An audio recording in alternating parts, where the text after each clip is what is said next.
It began the night the desert wept. Henry Patterson had been farming the same dusty stretch of New Mexico land for 38 years, and in all that time, he'd learned to read the signs the way other men read newspapers, the way the wind shifted before rain, the smell of the earth when it needed rest, the silence that fell over the fields when something was wrong. But he'd never experienced a night like this, when the very air seemed to carry grief, as if the universe itself was mourning something not yet lost. He was checking the irrigation lines in the far pasture, work that could have waited until morning, but that he did anyway because sleeping had become difficult since Martha died.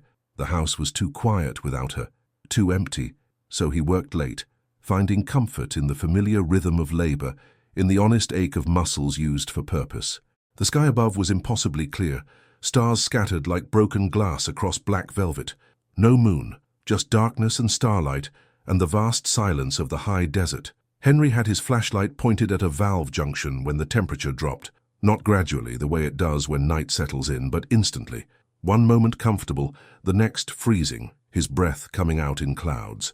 He looked up, and the stars were gone, not hidden by clouds, not dimmed by dust, simply absent, as if something massive had positioned itself between earth and heaven, blocking out the light. Henry felt his heart lurch. His hand moved to the pocket knife he always carried, though what good a 3-inch blade would do against whatever could blot out the stars he couldn't imagine.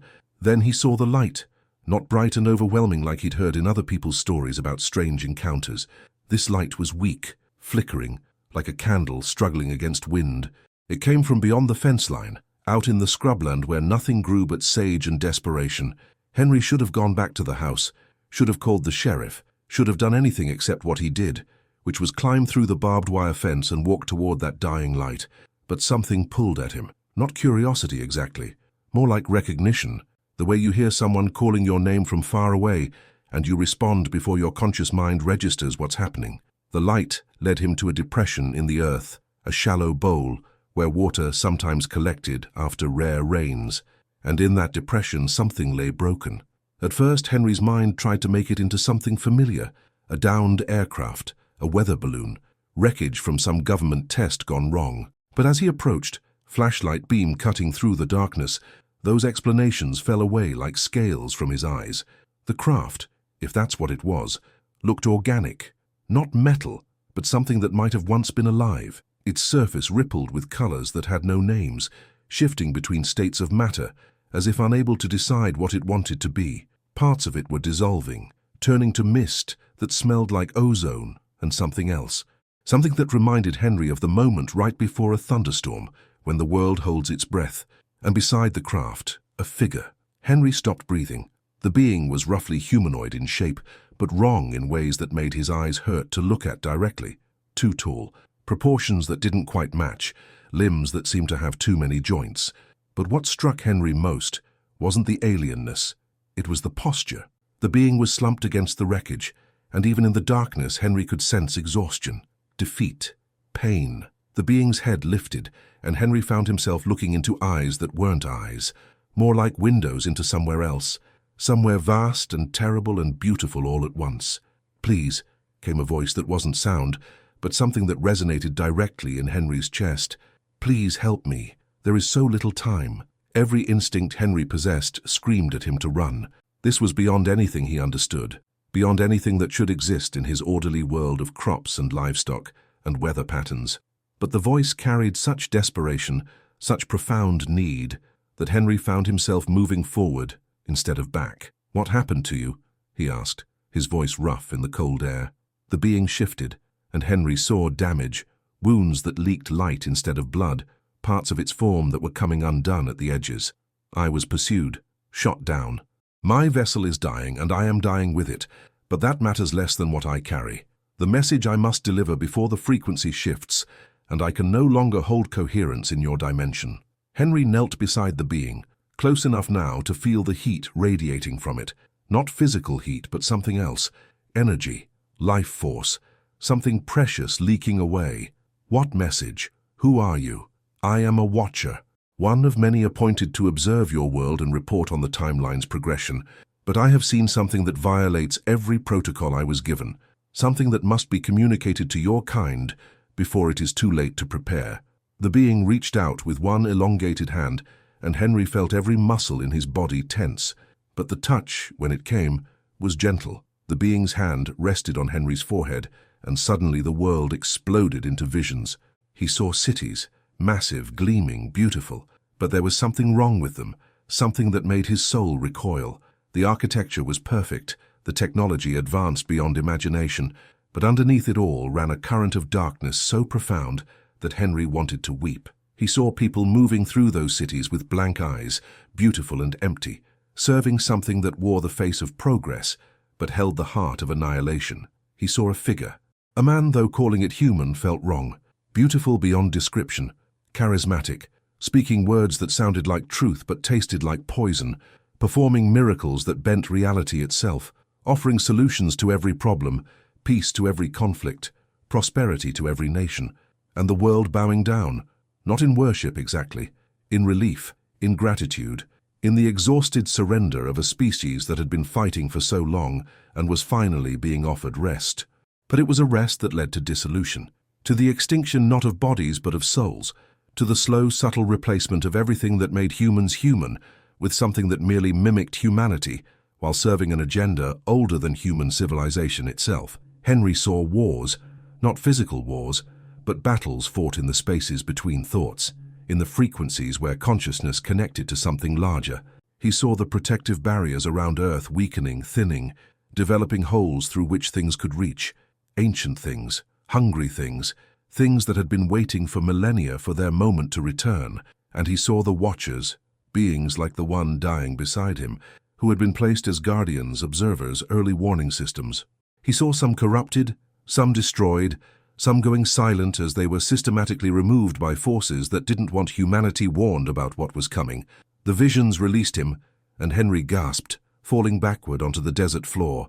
His head spun, his stomach churned. Tears streamed down his face, though he couldn't say why. "What was that?" he managed. "What did you show me?" "The timeline you are approaching. What your prophets called the end times. What some call the tribulation. What we call the frequency shift. When the barriers dissolve and what has been hidden becomes manifest.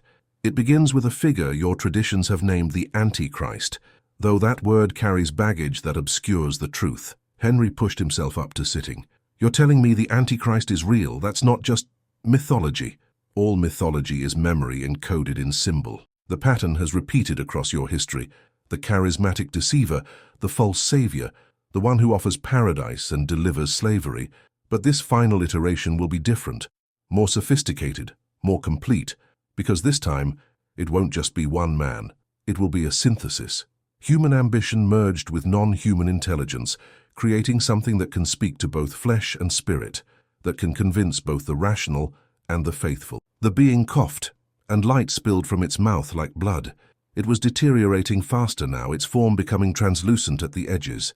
"Your species stands at a crossroads. Technology is advancing faster than wisdom. Artificial intelligence is learning to mimic consciousness so effectively that soon, most will not be able to distinguish authentic awareness from sophisticated simulation. And into that confusion will step something wearing the face of salvation." Henry shook his head, trying to process information that felt too large for his mind to contain. "Why are you telling me this? I'm nobody, just a farmer. What am I supposed to do with this?" "You are exactly who needs to hear this. The Great Deception will not target skeptics and farmers. It will target the sophisticated, the educated, the ones who think they're too smart to be fooled. It will come dressed in the language of progress, of unity, of solving humanity's problems. It will perform miracles that satisfy scientific inquiry. It will speak truths that resonate with every faith tradition while serving none. And those who resist will be painted as obstacles to peace, enemies of human flourishing."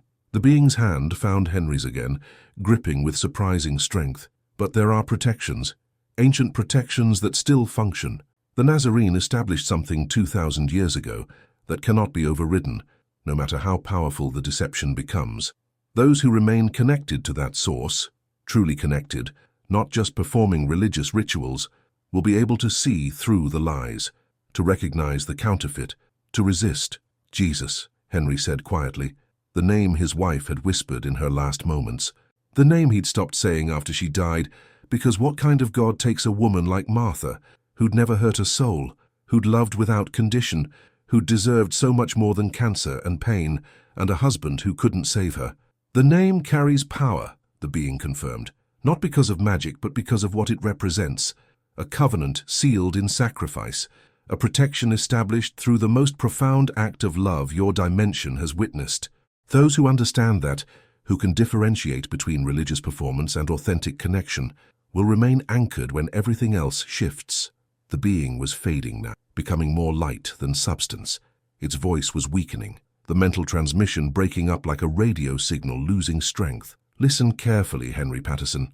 The deception is already beginning. You've seen it in the way truth has become fluid, in the way people can no longer agree on basic reality, in the polarization that makes humans see each other as enemies rather than family. This is preparation, softening, making your species so desperate for unity, for peace, for someone to fix the chaos, that they'll accept any solution offered, even one that costs them their souls. How do I know you're telling the truth? Henry asked. How do I know you're not the deceiver trying to trick me? The being made a sound that might have been laughter. You cannot know with certainty. That is the nature of faith. But consider this. I am dying to bring you this message. I was pursued by forces that do not want you warned. I have violated protocols that will result in my complete dissolution. Ask yourself, what would a deceiver gain from this? What purpose would this suffering serve if the message were false? The logic was sound, but Henry still struggled. What am I supposed to do? Tell people? Nobody's going to believe me. They'll think I've lost my mind. You don't need to convince everyone. You need to prepare yourself and help those who are open to preparation. Study the ancient texts, not with the eyes of religion, but with the eyes of someone learning to recognize patterns. Watch for the signs, the consolidation of power, the merging of technology with biology, the push toward a single global system, the figure who emerges offering solutions that seem too good to be true. The being's form was almost gone now, barely more than an outline of light against the darkness. And most important, maintain your connection to the source of protection. Prayer, yes, but not rote recitation. Genuine communion, conscious awareness of the covenant.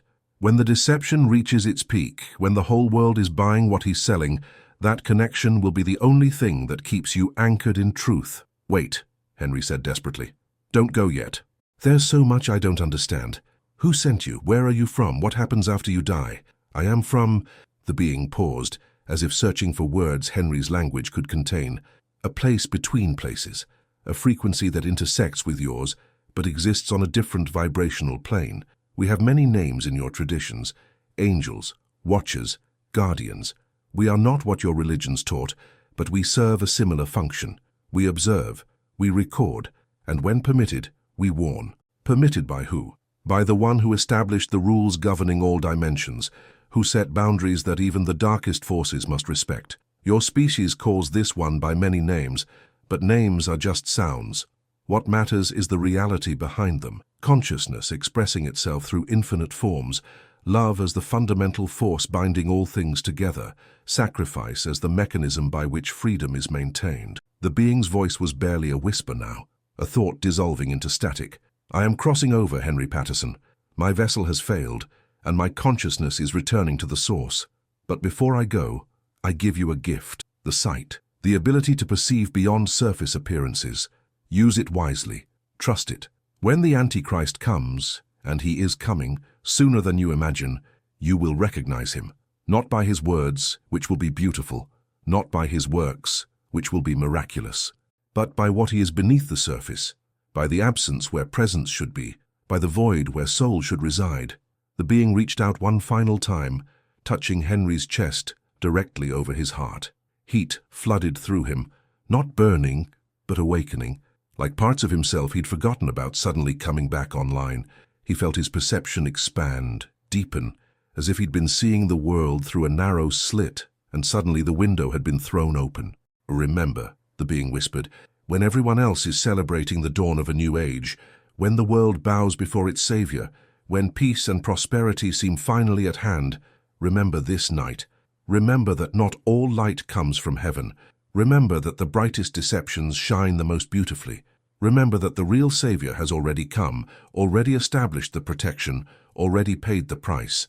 What comes next is the counterfeit, the imitation, the trap. The being dissolved completely, becoming pure light that rose into the air and dispersed like mist in morning sun. For a moment, the stars returned, burning with impossible brightness. Then everything went dark, and Henry was alone in the desert with a dying spacecraft that was already decaying into nothing, leaving no trace of its existence.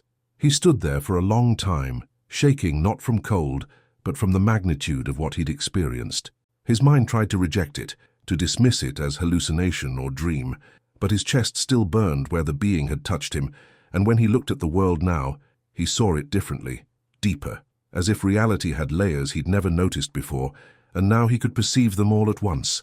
Henry walked back to his house as dawn began to break over the eastern horizon.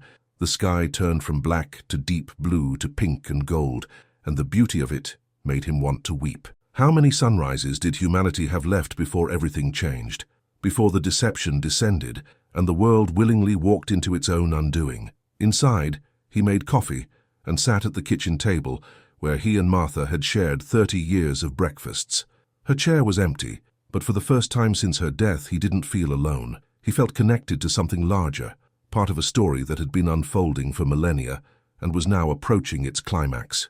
He opened his laptop, a concession to modernity he'd resisted until Martha insisted he needed email, and began searching, not for aliens or UFOs or conspiracy theories, for patterns in current events, for signs of the consolidation the being had mentioned, for evidence of the stage being set for something unprecedented, and he found it, everywhere he looked, the push toward digital currency that could track and control every transaction, the development of AI systems that could pass as human in conversation, the global health initiatives that required documentation and compliance, the social credit systems being tested in some nations, the increasing division between those who accepted technological integration and those who resisted it, the lionization of tech billionaires as saviors of humanity, the growing belief that science and technology would solve all human problems if only we surrendered enough control, enough privacy, enough autonomy.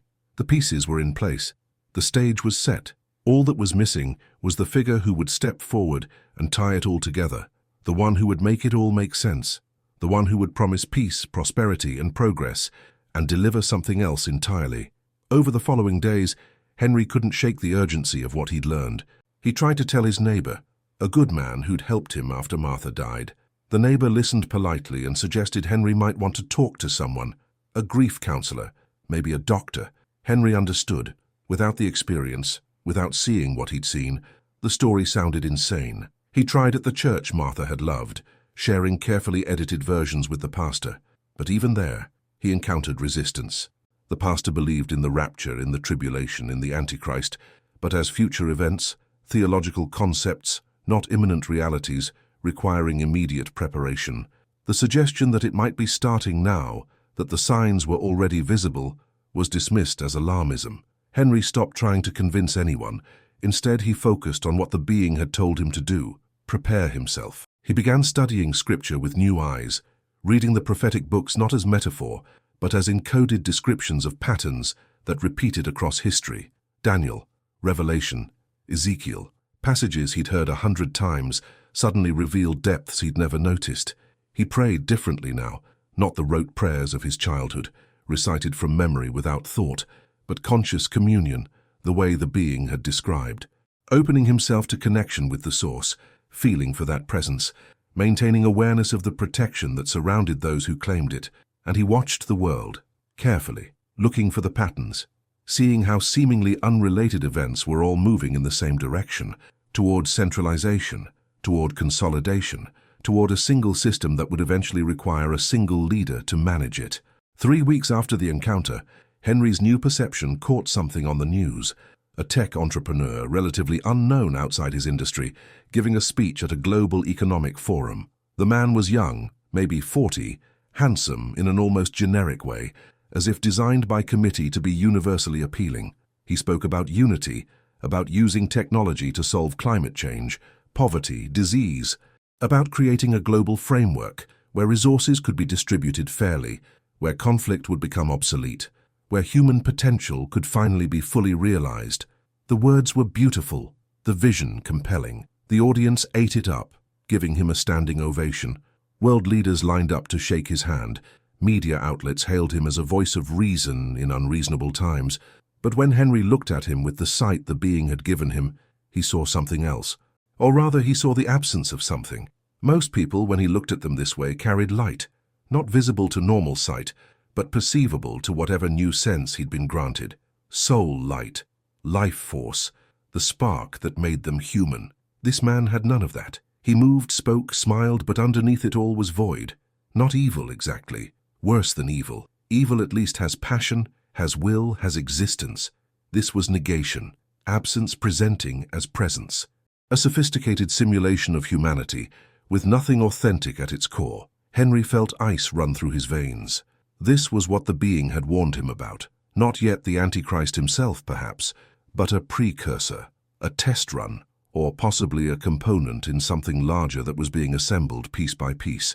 He recorded the speech, downloaded the video, and watched it again and again, learning the patterns, the way the man spoke in sound bites perfectly calibrated for social media, the way his solutions always involved more centralization, more control, more surrender of autonomy in exchange for security, the way he positioned anyone who questioned his vision as obstacles to progress, enemies of peace.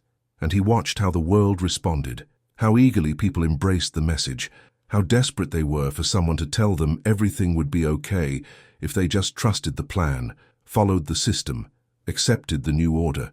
The deception was beautiful. That's what made it so dangerous.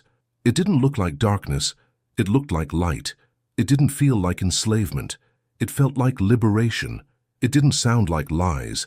It sounded like the most seductive truth humanity had ever been offered.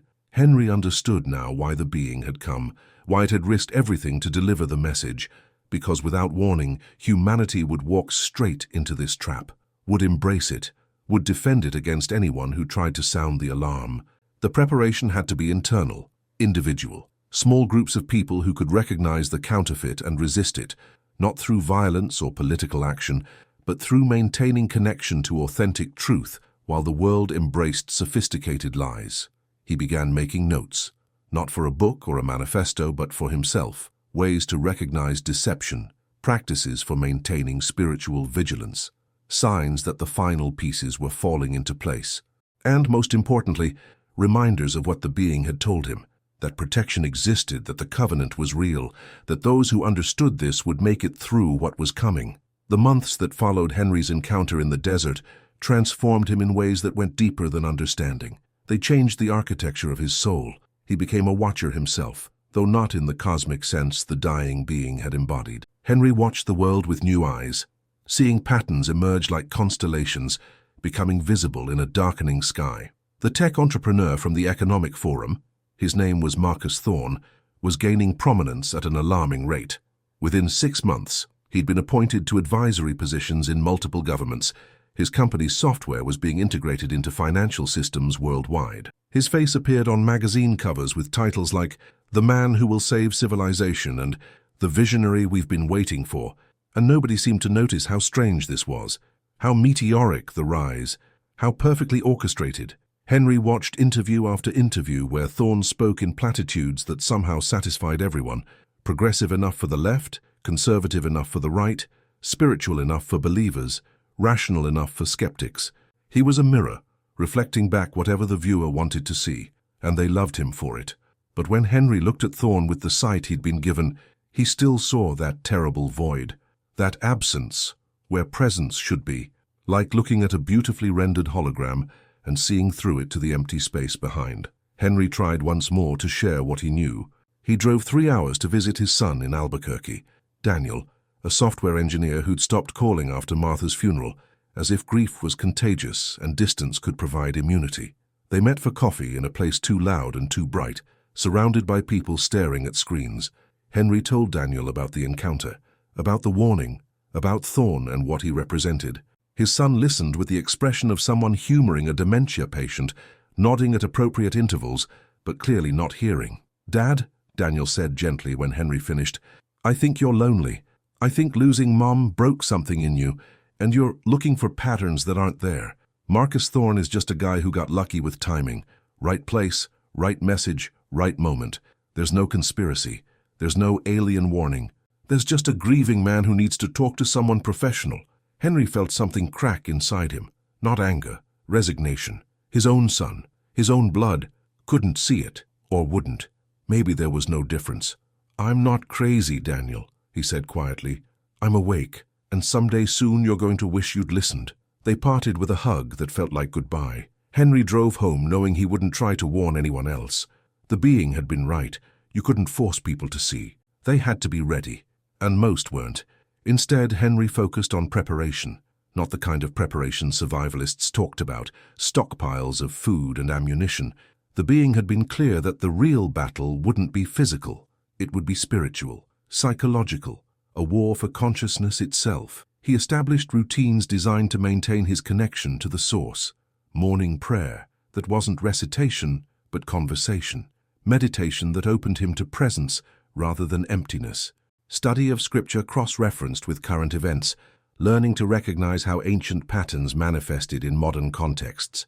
And always the practice of using the sight, looking beyond surface appearances to perceive what lay beneath. The sight was both gift and burden.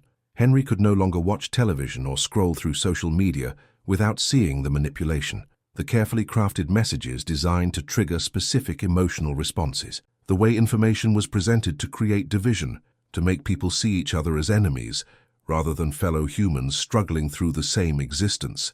The systematic erosion of trust in every institution, every authority, every source of stability, all of it preparing the ground for someone to step forward and offer a solution, a unified solution, a final solution. 7 months after the encounter, Henry met someone who could see what he saw. Her name was Ruth, and she appeared at his door on a Tuesday evening carrying a casserole and a knowing look. She was perhaps 70, with white hair and eyes that had witnessed things she shouldn't have had to see. "You're the farmer who met the Watcher," she said without preamble. "I've been looking for you." Henry stood in the doorway, stunned. "How did you?" "There are more of us than you think. People who've had encounters, people who've been given warnings. We've been trying to find each other, to prepare together. May I come in?" Over dinner, Martha's recipe, though Henry had made it himself, Ruth told her story. She'd been a military intelligence analyst decades ago, had seen classified reports of encounters that never made it to public awareness, had watched as those encounters increased in frequency and sophistication, had eventually been forced into early retirement when she started asking questions about what the encounters meant, what patterns they revealed. "I was visited 3 years ago," she said, "not by a watcher, but by something darker. It tried to recruit me, told me that a new age was coming, that I could be part of the leadership if I accepted their offer. When I refused, when I called on protection, it left. But it promised it would return, that everyone would eventually have to choose." "Choose what?" Henry asked, though he thought he knew. "Whether to accept the mark, that's what it called it. Not a physical mark, though there might be a physical component, but primarily a frequency alignment. A willingness to surrender your soul's sovereignty in exchange for security, prosperity, belonging. Those who accept will thrive in the new system. Those who refuse will be outcasts, enemies of progress, obstacles to be removed." Henry felt cold, despite the warmth of the house. "The being who came to me said the same thing, that we're approaching a threshold, a moment of choice." Ruth nodded. "The timeline is accelerating, have you noticed? How fast things are changing now. Technologies that should take decades to develop appearing in years. Social changes that should take generations happening in months. It's like reality itself is speeding up, rushing toward some predetermined moment." They talked until midnight, comparing notes, sharing information, building a picture of what was unfolding. Ruth had connections to others, a network of people who'd had encounters, who'd been warned, who were trying to prepare. Not survivalists or doomsday cultists, but ordinary people who'd seen behind the curtain and were trying to maintain sanity and spiritual integrity in a world that thought they were crazy. "We meet," Ruth said. "Small groups, different locations. We pray together, share information, remind each other that we're not insane, that what we've seen is real, that the protection is real. Would you like to join us?"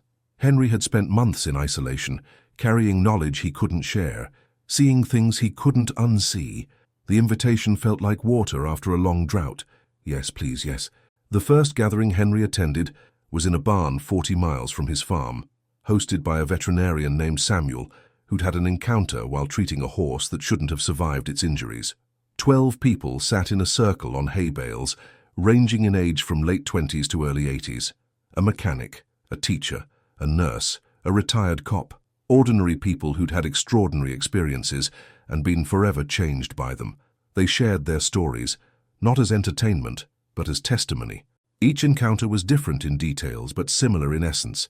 Beings warning of coming deception, instructions for maintaining spiritual protection, urgency about preparing before the moment of choice arrived, and always, always, the message that the name of Jesus carried power that even advanced non-human intelligences had to respect. "It's not about religion," the teacher said, a woman named Grace with scars on her arms from an encounter that had turned violent before she learned to invoke protection. "I grew up Buddhist, never set foot in a church, but when that thing was trying to take me, when I was paralyzed and terrified, something made me call out that name. And it worked. The entity retreated. The paralysis broke. I've studied since then, read everything I could find, and I think I understand now. Jesus didn't just start a religion. He established a covenant, a legal protection, if you will, and those of us who claim it are off limits." The retired cop, a man named Frank, added his perspective. "I've seen evil, real evil. In my career, I witnessed what humans are capable of when they let darkness in. But what's coming isn't human evil. It's something older, something that's been waiting for the right moment to manifest fully. And that moment is approaching because we've finally built the infrastructure for it: digital currency, surveillance systems, AI, global governance frameworks. We've created the cage. Now all that's missing is the hand that will close the door." Henry listened, contributed his own experience, and felt something settling inside him. He wasn't alone. He wasn't crazy. And the work ahead wasn't his to carry solo. The group met monthly, rotating locations for security. They shared resources, books, articles, ways to recognize manipulation and resist it. They prayed together, maintaining the connection that protected them, and they watched the world, documenting the signs, tracking the timeline. Marcus Thorne's ascent continued. Within a year of Henry's encounter, Thorne had been appointed to lead a new global initiative on technological integration and sustainable development. His face was everywhere. His message, unity, progress, survival through cooperation, resonated with a world exhausted by conflict and crisis. When he proposed a universal digital identity system that would streamline governance and ensure fair resource distribution, most nations signed on immediately. Henry watched the announcement with Ruth at her home, and they saw what others didn't: the groundwork being laid, the infrastructure for total control being installed under the banner of efficiency and equity, the cage being completed. "How long?" Ruth asked quietly. "The being said sooner than you imagine," Henry replied. "That was 18 months ago. I think we're looking at years, not decades, maybe less. Then we need to accelerate preparation, not just for ourselves, for anyone who will listen." They expanded the network carefully, bringing in only those who'd had genuine encounters or who demonstrated true discernment. The group grew to 23, then 31, then 47. Small cell groups meeting across New Mexico and into surrounding states. Not organizing resistance, they understood that physical resistance would be futile and counterproductive, but preparing spiritually, building communities that could support each other when the world turned hostile to those who refused the mark. 2 years after his encounter with the Watcher, Henry experienced what could only be called a miracle. He'd been working his land, knowing it might be the last harvest he'd plant with his own hands when he collapsed. Heart attack, massive. He felt his chest explode with pain, felt himself falling, felt consciousness starting to slip away. His last thought was of Martha and how he'd be seeing her soon, but then warmth flooded through him, not from outside but from within, from the place where the Watcher had touched him, where the gift of sight had been planted. The warmth spread through his chest, his arms, his entire body. The pain didn't gradually recede. It vanished instantly, replaced by such profound peace that Henry wanted to weep. He stood up, alone in his field, and realized what had happened. Should have happened. He should have died. But something had intervened. The protection wasn't just spiritual, it was physical. He was being kept alive because his work wasn't finished. That night, Henry called an emergency gathering. 47 people crowded into Samuel's barn, sensing the urgency. Henry told them what had happened, showed them the medical report he'd gotten later confirming massive cardiac damage that somehow was healing impossibly fast, and delivered the message that had come with the healing. "We're entering the final phase," he said. "What's been building slowly is about to accelerate dramatically. Within the next year, maybe less, Thorne or someone like him will make his move. A crisis will emerge. I don't know what kind, but big enough to justify emergency measures. And in response to that crisis, he'll propose the solution we've been expecting. The mark, the system, the choice." Grace spoke up. "How do we prepare people? Most won't believe until it's too late. We prepare those who are ready. We watch for signs that people are waking up. And when they reach out, when they start asking questions, we're there with answers. But we can't force it." The being told me, "This has to be individual choice. Free will is sacred. We can inform, but we can't coerce." Over the following months, the group developed what they called the Resistance Protocol.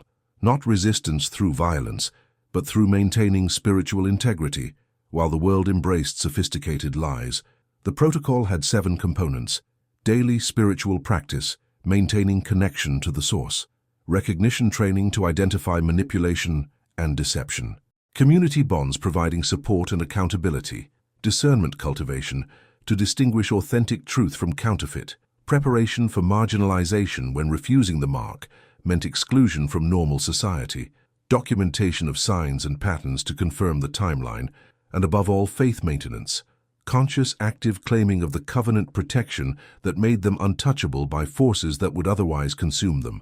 The crisis came sooner than even Henry expected. A coordinated cyber attack, or what was presented as such, took down financial systems across multiple continents.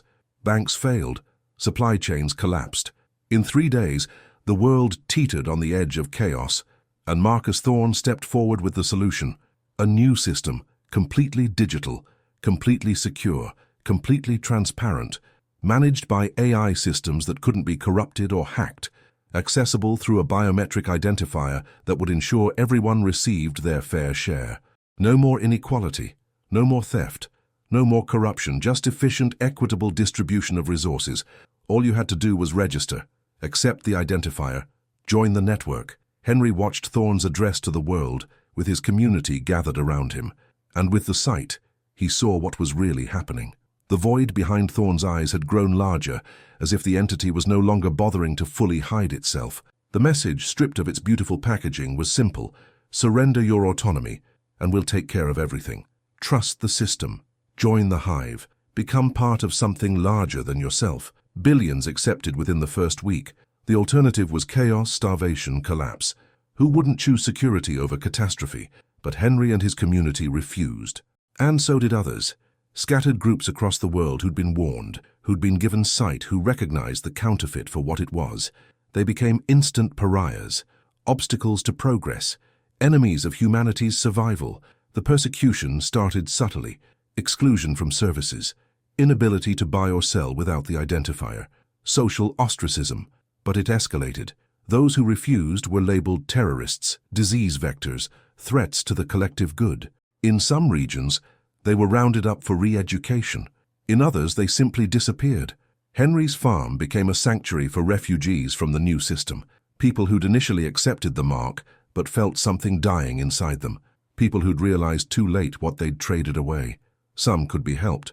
The connection wasn't permanent yet, could be severed through intensive spiritual work. Others had integrated too deeply, their souls already dissolved into the collective. The pain of those cases broke Henry's heart repeatedly. Watching people he'd known his whole life, good people, kind people, walking around with Thorne's void behind their eyes, still speaking, still moving, still functioning, but no longer themselves, replaced by something that mimicked humanity while serving an agenda beyond human comprehension. Daniel came to him one night, 3 months into the new system. Henry's son arrived at the farm after dark, avoiding the surveillance drones that now monitored everything. He looked terrible, hollow-eyed, shaking, barely holding together. "Dad," he whispered, "you were right. God, you were right about everything. I took the mark. I thought you were crazy, and I took it because I was afraid. And now there's something inside me that isn't me. It's eating away at who I am. It's replacing me piece by piece. I need help. Please, please help me." Henry held his son while Daniel wept. And for the first time since Martha died, Henry prayed with absolute desperation. Not for himself, but for his child, for the soul that was being consumed, for the consciousness that was being overwritten. The prayer lasted 3 hours. Henry called the others, Ruth, Grace, Samuel, Frank, and they surrounded Daniel, forming a circle of protection, calling on the covenant that had never failed them. They prayed and sang and spoke truth into darkness until dawn broke through the windows. And something shifted. Daniel gasped, his body arching, and light poured from his mouth. Not his light, but something foreign that was being expelled. The entity that had begun integration with his consciousness was forcibly removed by power greater than its own. When it was over, Daniel collapsed in his father's arms, exhausted, but himself again. The mark on his hand, a biometric tattoo that had seemed permanent, had faded to nothing. The connection was severed. He was free. "It's going to come back for me," Daniel said weakly. "The system knows when someone disconnects. They send in forces." "Then you stay here," Henry said firmly. "We protect our own." Over the following weeks, more people arrived, some seeking to have the mark removed, others who'd never taken it, but were on the run. Henry's farm became a small community of resistance, 40, then 60, then 80 souls, maintaining their humanity, while the world around them surrendered to the collective. They knew it couldn't last. Eventually the system would come for them. But each day they held out, each person they saved, each soul they protected. It mattered. It was victory against forces that thought themselves inevitable. And through it all, Henry felt the presence, the protection, the warmth in his chest where the Watcher had touched him, the connection to something that had existed before stars formed and would exist after they died, the love that held the universe together, even as forces tried to tear it apart. 3 years after his encounter in the desert, Henry stood on his land watching the sunset and understanding finally what the Watcher had given him. Not just information, not just sight, but purpose, meaning. A mission that transformed his grief and loneliness into something that served others. Martha would have been proud. The world had changed in ways he never could have imagined. Most of humanity had accepted the mark, joined the system, surrendered their souls for security. Marcus Thorne ruled from a position of absolute authority, and anyone who questioned his benevolence was an enemy of peace. But scattered across the earth were communities like Henry's. Points of light in encroaching darkness. Souls who'd said no to the most sophisticated deception ever devised. People who maintained their connection to the source and couldn't be assimilated, couldn't be corrupted, couldn't be overcome. The final battle hadn't come yet, but Henry knew it was approaching. The Watcher had spoken of the frequency shift, the moment when the barriers would fully dissolve and what had been hidden would manifest completely. When the entity behind Thorne would reveal itself fully, when the choice would be final. But Henry wasn't afraid. None of his community was, because they knew something the world had forgotten, that this had all been prophesied, that this pattern had been recognized and recorded millennia ago, and that the ending had already been written. Light would win, not because darkness was weak, but because love was stronger.